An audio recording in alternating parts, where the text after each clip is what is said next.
Le livre du ciel, tome 3, 22 décembre 1899.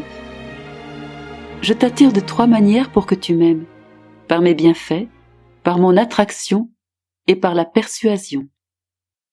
Ce matin, mon adorable Jésus n'est pas venu. Cependant, après avoir attendu un bon moment, il se montra plusieurs fois, mais très rapidement, presque comme l'éclair. Il semblait que je voyais une lumière plutôt que Jésus. De cette lumière, la première fois qu'il est venu, j'ai entendu une voix qui m'a dit « Je t'attire de 3 manières pour que tu m'aimes, par mes bienfaits, par mon attraction et par la persuasion. » Qui pourrait dire combien de choses j'ai alors comprises? Par exemple que pour attirer notre amour, Jésus béni fait descendre sur nous une pluie de bienfaits. Et voyant que cette pluie bienfaisante n'arrive pas à attirer notre amour, il va aussi loin que de se rendre plaisant et charmant. Quels sont ses moyens d'attraction? Ce sont les douleurs souffertes par amour pour nous, allant jusqu'à mourir sur la croix en répandant un déluge de sang, où il devint si attrayant et si agréable que ses bourreaux et ses plus féroces ennemis tombèrent en amour avec lui.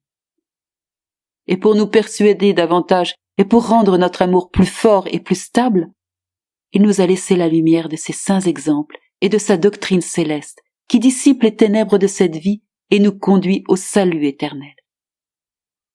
La deuxième fois qu'il est venu, il m'a dit « Je me manifeste aux âmes à travers la puissance, les nouvelles et l'amour.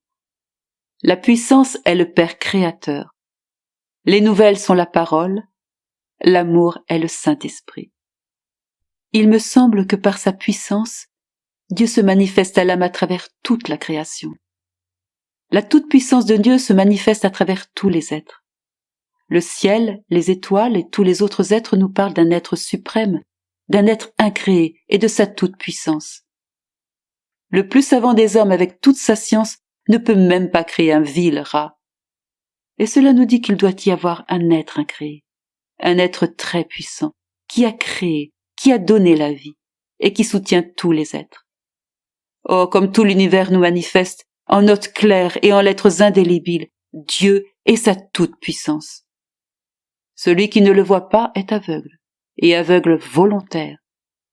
Avec ces nouvelles, il me semblait que Jésus béni, en descendant du ciel, vint en personne sur la terre pour nous donner des nouvelles de ce qui est invisible pour nous. Par combien de voix ne s'est-il pas manifesté? Oh, combien d'autres choses j'ai comprises. Mais mes capacités de les décrire sont trop faibles. Je crois que chacun par lui-même comprend le reste. Aussi, je ne prolongerai pas sur ce sujet.